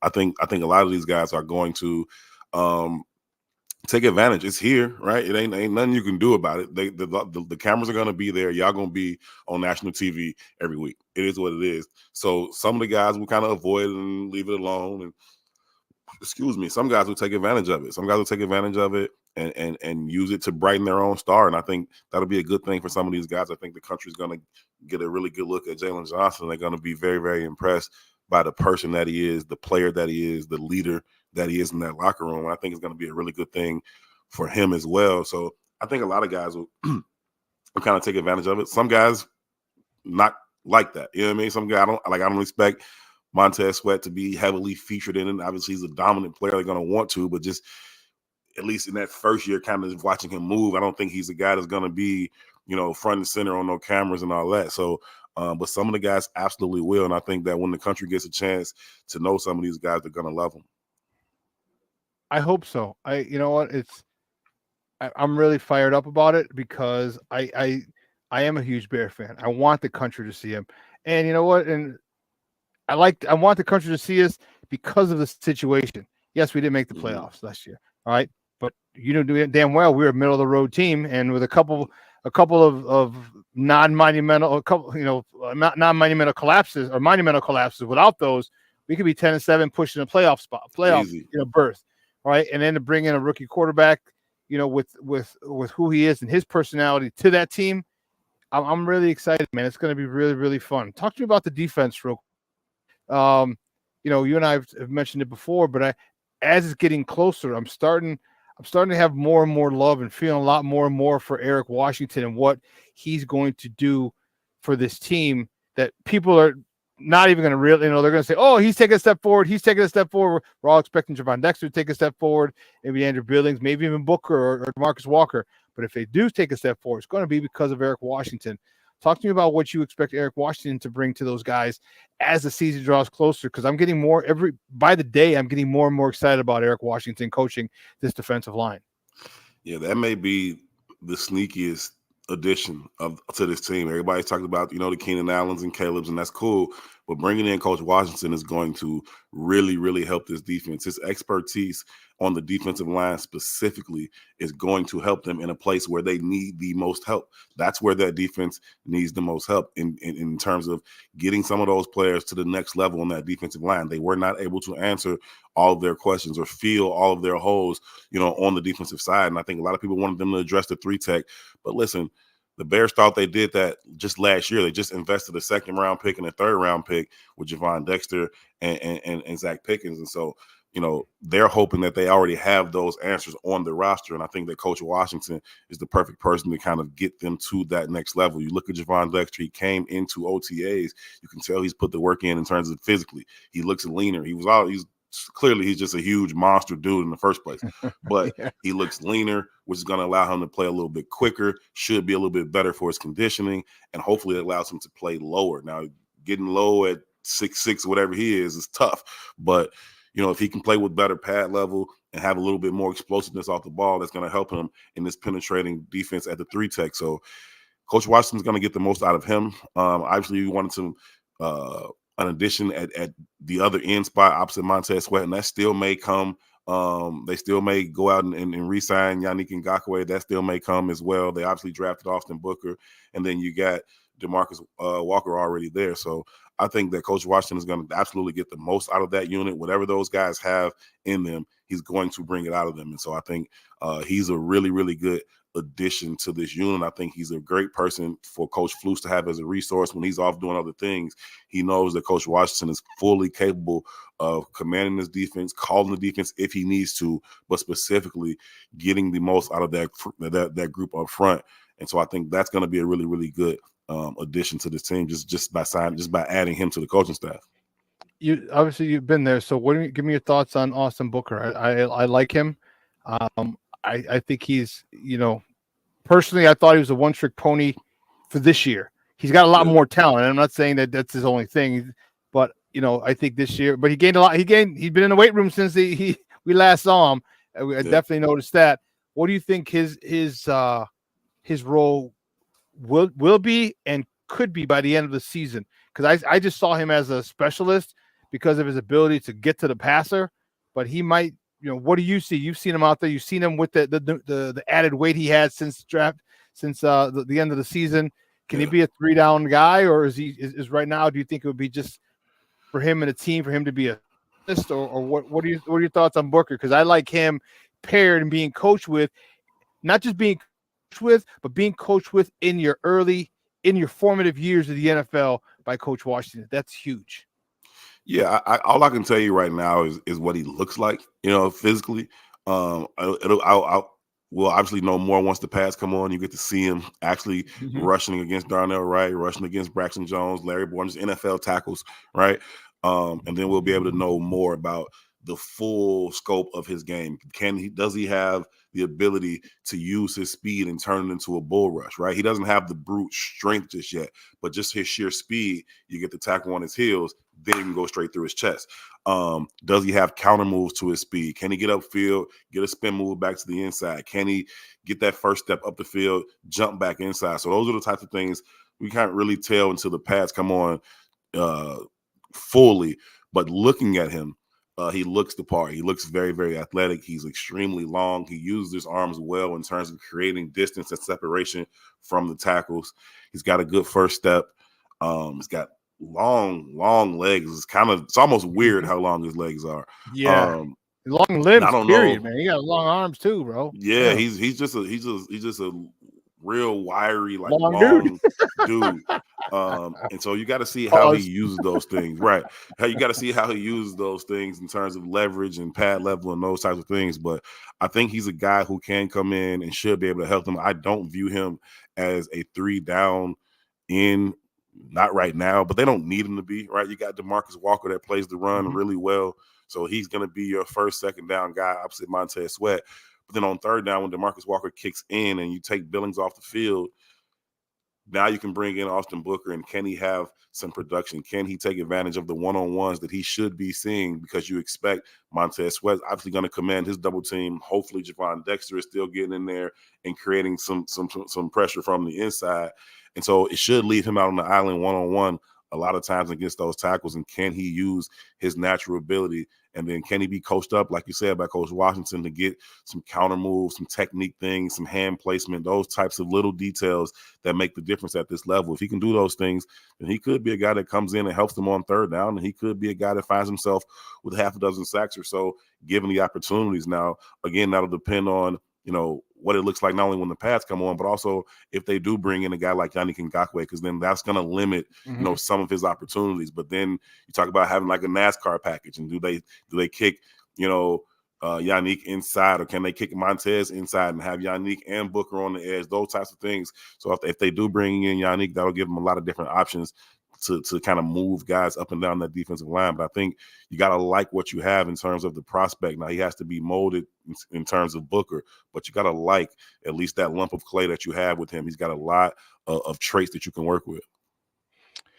Again, guys, we're joined by Herb Howard, who covers the Bears for the Bigs Media, talking Bears football here on Shawn and Maya in the morning on Sports Zone Chicago.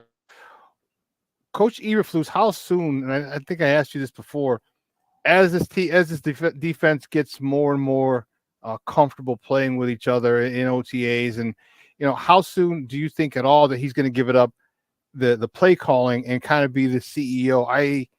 I for some reason with Coach Washington, because he's a phenomenal resource, former defensive coordinator, so it's not like he can't do it. He's done it already, Or do you think he's going to keep it like this is his baby and he still wants to hold it through the rest of the year? Because what are your thoughts on him just finally giving up play calling? At some point mid to toward the end, later part of this season on the defense. Yeah, I don't really foresee that, and I don't really want him to. I think Flus did a phenomenal job when he took over as play caller of this defense. I thought the defense was playing backwards in the first half of the season. I thought they weren't really utilizing their strengths, being the back end, and then sending extra pressure to help the front four. They were trying to let those guys get there on their own and dropping as many people in the coverage as possible when the back end wasn't the group that needed help. It was the front. So they needed to start sending TJ Edwards and sending Kyler Gordon and sending Jaquan Brisker. And you start to see Flus do those things with great timing. I thought he called the defense really, really well. So I don't foresee him handing that over. I do think that he will use Coach Washington as a great resource. I think he'll lean on him. I think there will certainly be times when Flus wants to give his attention to something else, and he'll say, hey, you call this series, I got to go talk to this guy, or I got to deal with this, or I got to find out what Shane Waldron is doing or what he's thinking or whatever it may be. I do think it's great to have Coach Washington there. I think he trusts him. I think he knows he has the experience to get the job done, and I think they see the game very similarly in terms of what they want to do with this system. So I think it's great that he's there, but I don't think that Flus is going to hand over the play calling anytime soon, unless something happens where it's just not working out or whatever. But I think that Flus did a really good job at calling the defense last year, and I don't foresee him handing that over too soon. You can't touch my baby. That's my baby. Hey, I ain't mad at him. I ain't mad at him. Let's look at this. The first half of the schedule I talked about earlier is a lot easier than the second part of it. All right, week 10, first 9 weeks are a lot more forgiving, let's put it that way, than the second half. Man, you got the division champs, the Lions twice, which we handled well, but now you're in the second year of you got OG Ben Johnson as the offensive coordinator. I thought he was going to be gone. I was praying he was gone. You saw Justin Jefferson just got a $750 trillion contract in Minnesota. You got the Niners. All right, that's a lot more daunting than the first half. Let's look at the first half. You have Tennessee, Houston. Give me your thoughts on what do you see just from this alone? What would be an okay record? What's the best record you see the Bears could have in their first 9 games? And what would be the minimum? Sure. All right, well, let's go. Throw it back up there, if you will. We can go through it. I mean, they should beat Tennessee at home. They should start 1-0. This is the best case scenario now, right? Okay. And then I'll give you worst case scenario. But best case scenario, they beat Tennessee at home. They can go to Houston and win that game. I don't know that I'm going to pick them to, but they certainly could. So best case scenario, they can go out there and win that game. They should beat the Colts. They get the Rams at home, Panthers. They could win. They should win all those games, like for real, right? Yeah. The only game I have legitimate concern about is the Houston Texans game. And so even in the worst case scenario, I don't see them losing more than 2 of those first 8 games, first 9 games going all the way to New England. So I think they have a really good chance at being 7-2, 8-1. If they're less than 7-2, certainly if they're less than 6-3, and you talk about maybe they lose to Houston or maybe the Colts get them, I don't know. I'm having a hard time finding 3 losses in those first 9 games. And so if they get, 6-3 or less, that's really, really tough, because now you're talking about getting into that second half of the season where you got the entire division schedule, right? The entire division schedule's there. You got the Niners in there, Seahawks going to Lambeau again week 18, which I am sick of them doing that. I'm tired of them putting that Lambeau game week 18. Like, I don't want to go to I don't want to go to Green Bay January 5th. It's gonna be cold and it might Cold be as hell. snowing. I don't want to drive up there. I don't want that. Stop doing that. Stop putting that game that late in the season. It's not cool. I know they would like to put the division games, in the back end, so they have all this intrigue as the playoffs come closer. But I'm sick of that. But no, man, that front nine, as you look at it, it's really hard to see them losing more than a game or two in those first 9 games. And so, they should have a pretty good position, coming out of those first 9 games before they welcome, Green Bay to Soldier Field in November 17th. So they got a chance, man. They got a chance to get out to a really good start. And if they take advantage and they're sitting there and they're 8-1, coming out of their first 9 games, then you go, to those last 8 and you got a chance to really make some noise if you can win those division games. They outplayed Detroit twice last year, right? We know they only won once and they collapsed on the other one, but they outplayed them twice last year. They went to Minnesota and beat them at their crib. So this is a team that should position themselves pretty well after those first 9, and then you find out what they're really made of on the back 8. Bro, I'm telling you, that is crazy. You literally said exactly what I said. I am trying very hard to find a third loss in there in that first 9. And I look at it and I'll give the Texans, okay, maybe. All right. Yeah. Indy, maybe. All right. We don't know how good Richardson's going to be. He got a redshirt year because he was hurt. How is he going to come out after looking at the game from a different perspective all year? And, is that going to help him? Is that going to catapult him? Or the Rams? Like one of those 2 teams are the other loss that I would give them. Other than that, it's hard to find it. It's really difficult for me. And I'm like, I think the only other one that would be difficult or possible would be the London game, just because of the travel. Jacksonville's always there, even though they want to, they want to fondle flight attendants, whatever they like doing over there in Jacksonville. But I can't. You said it.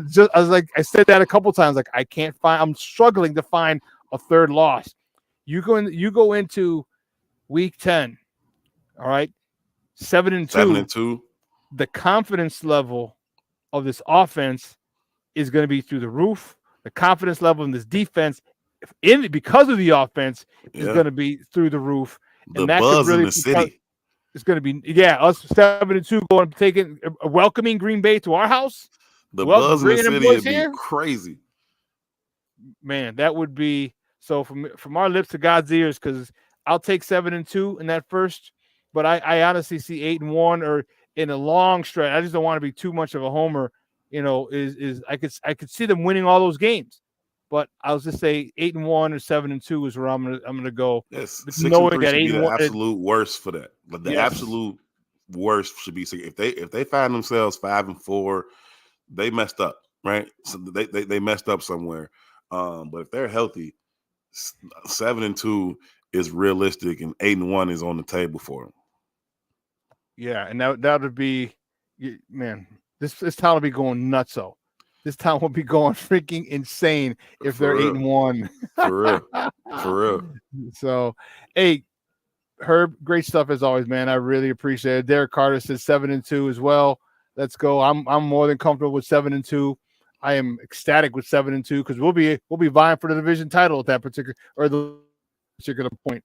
So they'll certainly be right there. It's hard to assume that somebody else in the division is going to be better than 7-2, right? Somebody else is going to go 9-0, 8-1. Like they'll be right there in the hunt, and then all of the division games are on the back end. So you got your opportunity to go. It'll all be in front of you, right? Whatever you want to do, whatever you want to make of this season, it'll be in front of you after week 10, and it'll be up to them to go see what they want to do. What's going to happen when Green Bay come in? Can you make a statement in that first division game and say, hey, Green Bay comes here and you take care of business? Or is it going to be the same old Packers come and rip y'all in y'all own crib? So that's going to be a huge game. They should be sitting at 7-2, 8-1, and welcome in Green Bay, and they should be ready to make a statement that, hey, we are legitimately here to take the North and never give it back.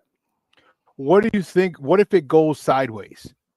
Whew. How soon do you think that major changes are made? I don't think Flus will be fired in the year, not at all. But I'm saying if they lose, let's put this back up there. If they lose, all right, you for some reason you lose to the Texans, lose to Tennessee and the Texans, and now you're 0-2 on the road in Indy. Bad business. Bad business. And then you're looking at Indy and LA, and now because all of a sudden at that point LA looks a lot more daunting if you're 0-2 than if you're 2-0 or 2-1. How do you think this situation How do you think the fan base and the media are going to deal with a 0-2 or 1-2 start? How do you think the coaches are going to deal with an 0-2 or 1-2 start? If that's a big if, it goes that way. No, listen. I know we expect it to go the other way, but it's a legitimate possibility that the Titans come in here and play a tough, hard-nosed football game against a rookie quarterback, make enough plays, and steal one from you. They're not coming here and beating on them. They're not going to come in here and run away, but they could come here and steal that game, and then you 0-1 and you go to Houston Texans, and you're going to be the underdog down there, right? And you don't come back with a win. Now you're sitting there 0-2 on your way to Indy, and this thing could go sideways quickly, right? Now you're sitting there maybe 1-2 or you 0-3, and then you got the Rams coming here. It could get bad. I mean, they started 0-4 last year before they got themselves together. But if it starts that way this year, listen, the fans are going to be relentless in terms of calling for people's jobs, and the boos are going to be loud, and all that's going to be happening. I like you don't think that they'll fire Flus middle of the season, but I think all of the calls will be out there. It'll be in the newspapers. It'll be on the radio. It'll be, on all the shows on the internet. So I think that pressure could get really, really loud. It is critical for them to get out to a good start, because if they don't, the back half they had last year where they went on that stretch, that ain't happening this year, right? We just saw that. We see the back end of that schedule. So if you come out of that first 9 and you 4-5 or something like that, you can cancel it. It's over with. You can cancel Christmas. They're done. And then he's definitely going to get fired at the end of the season. So they have, and then it'll be a repeat of the last 2 quarterbacks we had. Yep. They have to get out to a good start. They have to win that first game. Most importantly, they got to beat Tennessee when Tennessee gets off that bus here. They got to beat them because going to Houston and beating that team, that ain't no easy task. They got a good defense. They made some huge signings in the offseason. We know they got a really good quarterback. So that's not going to be no easy task to go down there and beat them, man. What DeMeco Ryans has going on right now, he's building a real program. They're going to be contenders for a while. So that's not. Was that Odell Beckham signed there? Did he go there? Did they sign him? I don't know. I know they signed Danielle Hunter, and you know what I mean? Like Danielle Hunter, that's right. That's right. He's from down there. He's not too far from there. They got a legit team that they building down there. So I don't think the Bears are going to be favored in that game. Danielle Hunter and Will Anderson? Yeah, it's a Holy problem. I just thought about that. Damn. That is a problem for both of your young tackles and your rookie quarterback. So, that's going to be a tough challenge for them to go down there and get that win. Now, if they do, they're going to be sitting pretty and riding high 2-0. But if they lose that game to Tennessee and then you go down there and you're not favored to win that game and you're staring at 0-2, that's a much different feeling than 2-0 or even 1-1. So they have to get that first one. And if they don't, this thing could go sideways really, really quickly. And then the calls for his job are going to get extremely, extremely loud. And if Ryan Poles doesn't, then people are going to start questioning him as well. Although I think he's pretty safe because the moves that he's made, but it's going to get really, really loud if this thing falls off the rails quickly. Herb, as always, great stuff, man. I appreciate it. Do me a big favor, though. Let everyone know where they can find you and your work online.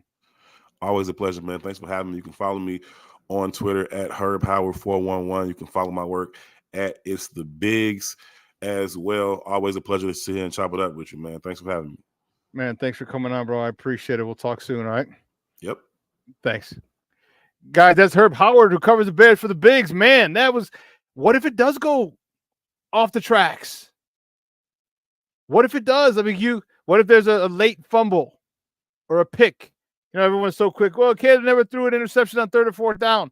Well, what if he does? He starts his NFL career and throws a pick and it's 4th down. They go down and kick a field goal and win. And then you go to Houston. Fan base is going to be a little frustrated.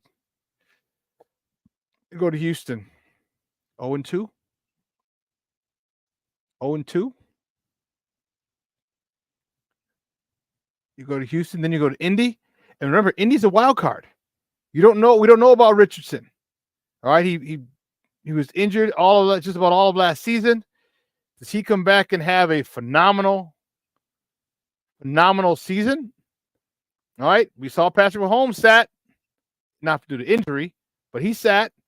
And again, when you start looking, and let me explain something to you. Remember when Justin Fields got injured and he was looking at Tyson Bagent and he was able to look at the game from a different perspective. He came back and played very well the segment after his injury.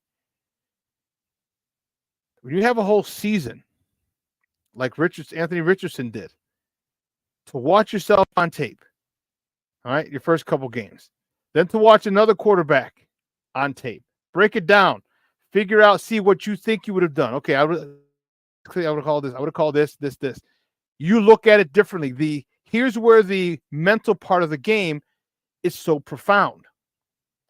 Okay, here's where it's so profound. How does Richardson come out? And as a couple games under his belt, might be a little has some confidence in there. Alec Pierce might be, Pitts. Those jokers might feel a little, have a little more confidence than when they start the season. Who knows? Believe you me, I hope it does not go that way. But it is a very, very, very legitimate possibility. Legitimate. If you start 0-3 and you're welcoming LA, that LA game looks huge. And if you start 0-4 again, after all the offseason moves you made, after all the hype, all the this, all of that. Whew. Man, that is going to be, man. Now I hear you, Derek. I don't want to say it, but we got to keep it a buck. We got to keep it a buck. All right. And I believe you me, I feel Coach Eberflus knows it and feels it as well. They've got to come out and win that game against Tennessee. They have to. Have to win that game against Tennessee. They have to. Just the aesthetics alone.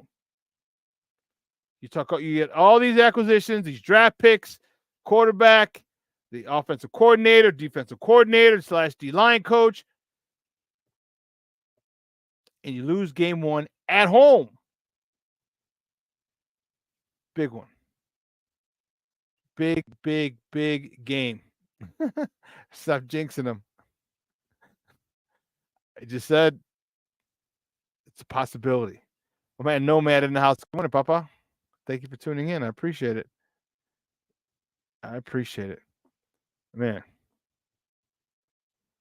It does. And DC, that might be the reason we win. As a matter of fact, that is the reason I am praying our defense is able to give us a TD or set up a TD 30 yards, get the ball 30 yards away from pay dirt for our quarterback and our offense. I hope they're able to do that. All right, I hope that. And that's what we're planning on. We're planning on short fields. No pun intended. For Caleb. All right, with the punter, field position. I didn't even get to talk to you about the punter. Field position. All right, getting short fields for Caleb is going to be paramount. Because what's going to happen is I shouldn't say that. As a defense, you do not want to continue to give offenses starting position inside plus territory. You don't want to do that because at some point it will bite you. It will come back and bite you. So we'll see. Alfred says, I think the Bears are going to catch a blessing when cuts start happening with other teams. I hope so.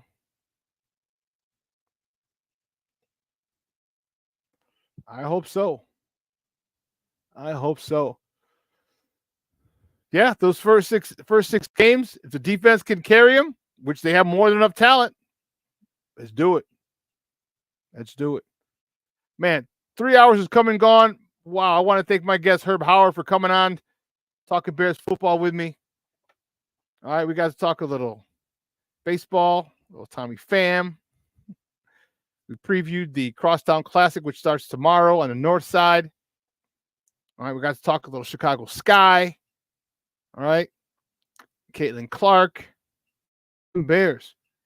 Good day at the office, folks. Good day at the office, and you guys in the chat kept it lit. Yes, if he lives up to the hype, that is going to be an unbelievable weapon for the Bears. All right. So listen, I will be on later today at 3:00 Central Time, 3 Central. With Nomad, we have our daily Bears show. Okay. Don't forget, 12:15 here, Sydney and Lakina give you Second City Sports, another 2 hours of Chicago sports.